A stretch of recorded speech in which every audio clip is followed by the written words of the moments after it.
మేరకు చర్యలు తీసుకుంటుంది.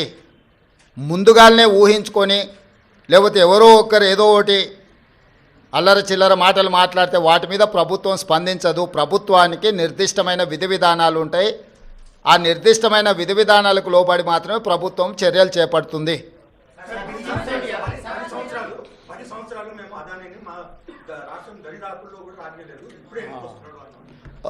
ఆ లిస్టు కాగితం ఇక్కడ తీసుకో, ఎన్ని ఇటు ఇప్పుడు నోరు తెరిస్తే అబద్ధాలు మాట్లాడడం,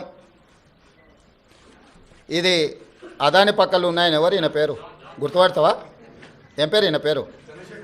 మరి ఈయన చంద్రశేఖరరావు. ఆయన వంగి వంగి నమస్కారం పెడుతున్నాయి. అప్పుడు ఆయన వంగినా ఇట్లా ఇంతగా వంగినా? అదేవిధంగా ఆయన ఇచ్చిన వర్కులు కొన్ని నేను లిస్టు చదివి చెప్పిస్తా. KCR invites Adani to setup a power plants in TS. Okay, Hans India పత్రికా ఓనర్ ఉండొచ్చు కదా. Business baron Adani meets to KCR, Times of India. ఇగో ఈ బుద్ధిమంతుడు ప్రబుద్ధుడు అదాని సంఖలో దూరిండు. ఈ సిగ్గులేనోడు అదాని గురించి నా గురించి మాట్లాడతాడు. అట్లనే ఒక లిస్ట్ ఉంటుంది కదా, వేరే పేపర్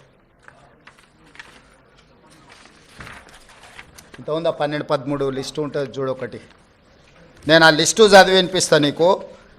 ఎన్ని ఇచ్చిండ్రో వాళ్ళు, ఎన్ని నేషనల్ హైవేస్ ఇచ్చిర్రు, ఎన్ని డేటా సెంటర్లు ఇచ్చిండ్రు.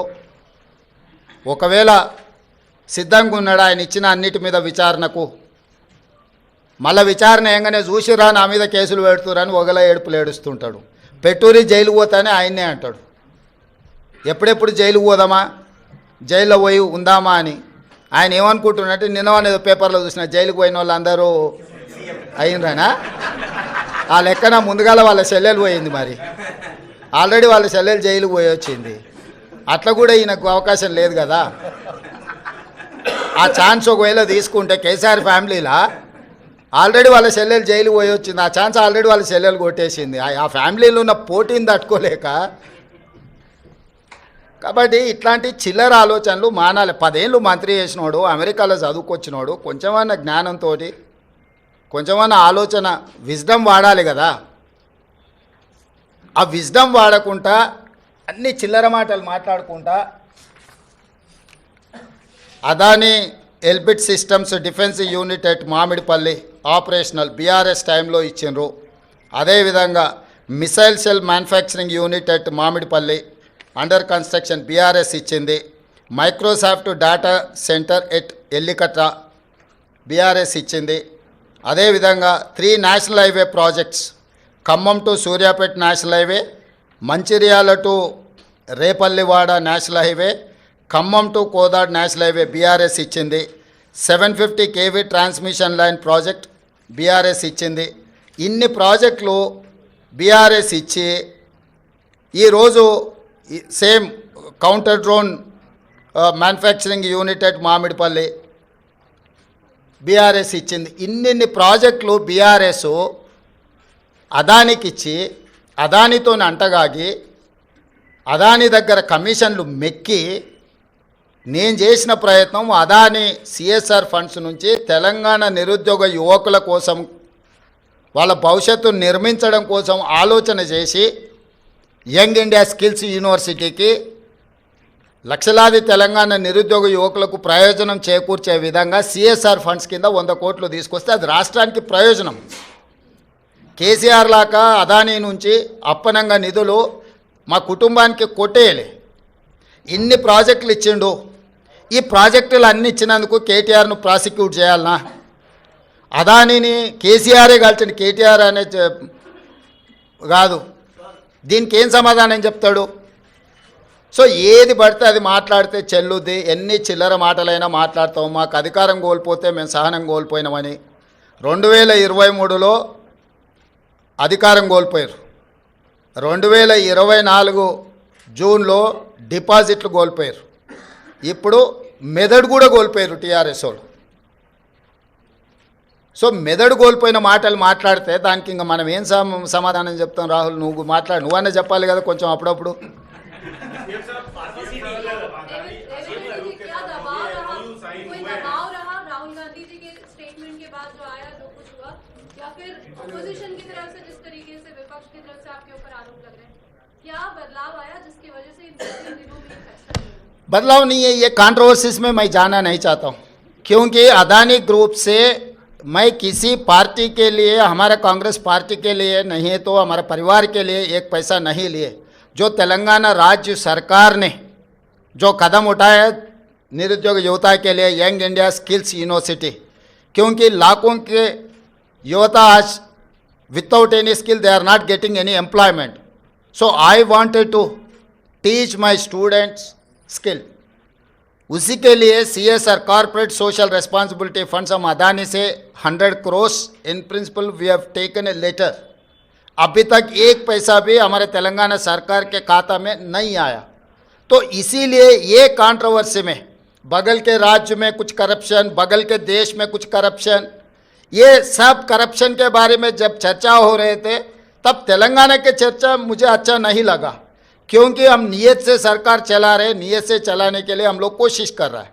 तो तेलंगाना राज्य के बारे में कोई भी कुछ गलत फहमी से कुछ गलत कहा तो हमारे लिए ठीक नहीं है, क्योंकि कुछ कम 3 लाख करोड़ रुपए बजट है तेलंगाना राज्य के। तो उसमें 100 करोड़ रुपए के लिए हम लोग इतना अलिगेशंस फेस करने का ज़रूरत नहीं है। मैं और मेरे कैबिनेट मिनिस्टर हम लोग ये सोचे कंट्रोवर्सी में हम जाना क्यों, तो कंट्रोवर्सी से दूर रहने के लिए हमारे राज्य सरकार ने ये निर्णय लिया हुआ है। हमारे ऊपर कोई किसी ने दबावट करने वाले नहीं है, किसी ने दबावट किए तो हम लोग सुनने वाले भी नहीं है। मेरे डेफिनेटली नुकसान है, मगर कंट्रोवर्सी से ज़्यादा नुकसान नहीं है। तेलंगाना राज्य के जितना कंट्रोवर्सी में जा रहा है वो सबसे ज़्यादा नुकसान है। इमेज सब कुछ है, तो हमारे इमेज खराब होने के लिए हम एक पैसा का भी हम लोग मौका देने के लिए तैयार नहीं है तेलंगाना राज्य सरकार ने। इसीलिए हम 100 करोड़ रुपए बदली नहीं करने के लिए हम खत लिखा हुआ है अदानी ग्रुप के लिए। आपके नेता राहुल गांधी 10 साल से अदानी पे सवाल उठाते रहे, उसके बाद भी आपने सरकार में आने के बाद एमओयू साइन किया। केवल एक आरोप लगने से, एक उनके खिलाफ वारंट जारी होने से, वो भी दूसरे देश में, ऐसा निर्णय लेना क्या आपको उचित लगता है? नहीं, ये मैं इसी राहुल गांधी 10 साल से बोल रहे थे, उसके बावजूद भाई आपकी मीटिंग्स हुई है। 10 साल से जो मोदी जी ने out of the way Mumbai airport के बारे में प्रस्ताव किया था राहुल जी ने, और बाकी के पब्लिक सेक्टर यूनिट जैसा मोदी जी ने अदानी जी को दिया हुआ है, उसके खिलाफ है। लेवल प्लेइंग फील्ड इक्वल दे तो कोई अदानी, अंबानी या टाटा, बिरला किसी के लिए कांग्रेस पार्टी खिलाफ नहीं है। Out of the way without any rule and regulation किसी के लिए बेनिफिट हो रहा है तो हर किसी को हम खिलाफ हमारा आवाज़ उठाएंगे। हमारे नेता लोकसभा के नेतृत्व में, उनके नेतृत्व में लोकसभा में भी आगे हम लोग ये मुद्दा उठाने वाले हैं कि जो अगेंस्ट रूल जो कुछ भी होता है उसके खिलाफ है।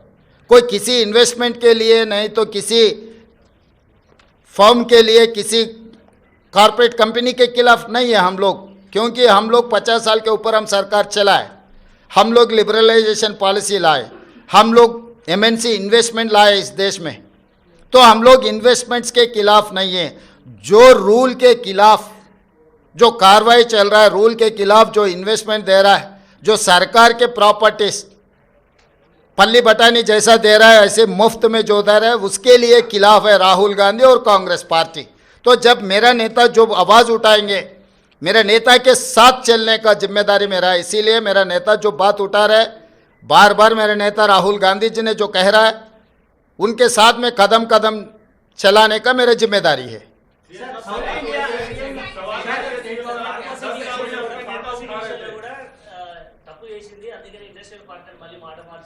హే వాడో పిచ్చోడు, వాడికి పిచ్చోడు మాట్లాడే మాటలు ఎందుకు మీరు అంత సీరియస్గా తీసుకుంటారు? మహారాష్ట్ర ఎన్నికల్లో అనేది ఒక ఆరోపణలు వస్తున్నాయి. దీన్ని ఈవీఎం ఉండాలంటారా, మీరు పోస్టల్ బ్యాలెట్ పోవాలంటారా, ఏమంటారా యాజ్ ఏ ముఖ్యమంత్రిగా? నేను ముఖ్యమంత్రి కాదు, కాంగ్రెస్ పార్టీ విధానమే ఈవీఎంలు కాదు, బ్యాలెట్ మీద ఎన్నికలకు పోవాలని కాంగ్రెస్ పార్టీ విధానము. కాంగ్రెస్ పార్టీ కార్యకర్త నుంచి ఏఐసిసి అధ్యక్షుడి వరకు ఈ దేశంలో జరిగే ఎన్నికలు బ్యాలెట్ పేపర్ ద్వారా జరగాలనేది మా పార్టీ విధానము. ఎవరమైనా ఆ విధానానికి కట్టుబడి ఉంటాం, అది మా పార్టీ విధానం. ఒకటి ఇంతకుముందు మీరు అన్నారు ఢిల్లీ పర్యటనలో భాగంగా మంత్రివర్గ విస్తరణ సో అంటే మంత్రివర్గ విస్తరణ ఇటీవల ఉండే అవకాశం లేదా చేయడం ఏంటి? ఇప్పుడు నువ్వేమేం శాఖలు ఇచ్చినావు, ఎవరికి ఇచ్చినావు ఫస్ట్ అది చెప్పు.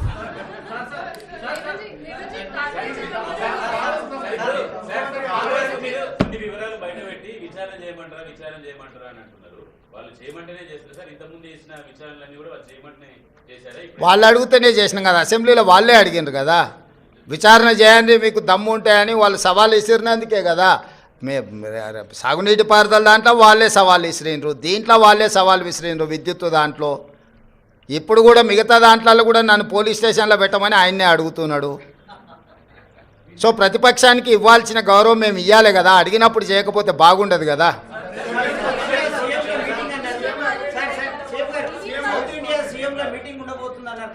ఇప్పటికాడికైతే దీనికి మహారాష్ట్ర ఓటమి మీద మాట్లాడుతూ కేంద్ర మంత్రి కిషన్ రెడ్డి ఇక్కడ జనాలు నమ్మలేదు, మహారాష్ట్రలో కూడా కాంగ్రెస్ హామీలను నమ్మలేదు కాబట్టి లేదు ఇన్ని రోజులు తిరిగిన పైసలు వేస్ట్ అయిపోయినాయి, తిరిగిన పెట్రోల్ వేస్ట్ అయిపోయిందని చెప్పి వాళ్ళు చెప్తున్నారు. కిషన్ రెడ్డి గారికి ఒక విషయం స్పష్టంగా మీరు చెప్పండి, మీ ద్వారా నేను కూడా చెప్తున్నాను. ఈ దేశంలో 2 లోక్సభ ఎలక్షన్స్ జరిగినాయి.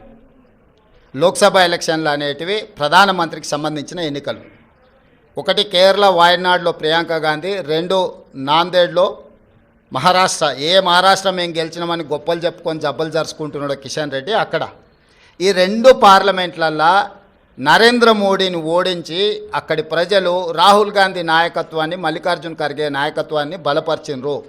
మహారాష్ట్రలో రాష్ట్ర ప్రభుత్వానికి సంబంధించిన ఓటు మహాయుతికి వేసిండ్రు, కేంద్ర ప్రభుత్వానికి సంబంధించిన ఓటు రాహుల్ గాంధీకి వేసారు. అన్ని అసెంబ్లీలు ఓడిపోయినా నాందేడ్ పార్లమెంట్లో రవీంద్ర చౌహాన్ కాంగ్రెస్ పార్టీ గెలిచింది.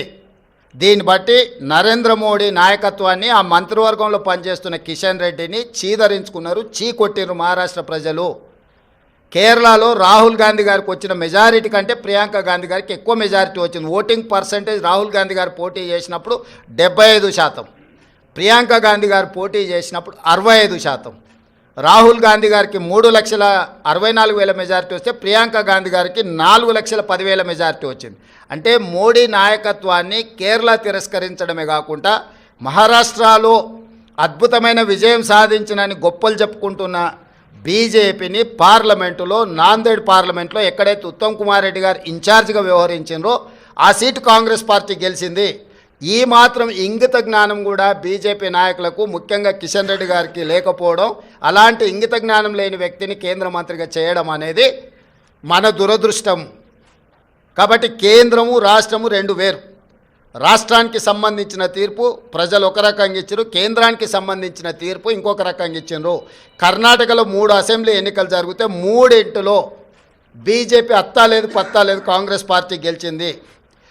వెస్ట్ బెంగాల్లో 6 అసెంబ్లీలు జరిగితే ఒక్క సీట్లో కూడా నాకు తెలిసినంతవరకు బీజేపీకి డిపాజిట్ కూడా రాలేదు, ప్రతిపక్ష పార్టీలు గెలిచినాయి.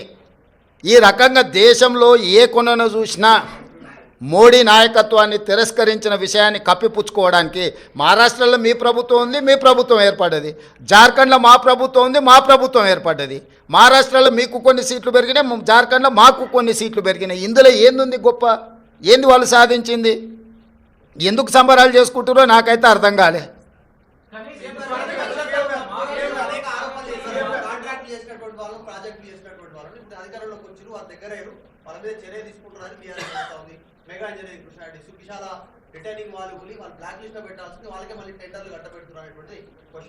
అవును, అంతకుముందు వాళ్ళు TV9 ABN నిషేధించారు, నీకు గుర్తుందా? తెలంగాణ వచ్చిన ఎంబడే. ఇప్పుడు ఏం చేద్దాం చెప్పు. ప్రజాస్వామ్యంలో ప్రతిదానికి ఒక విధానం ఉంటుంది.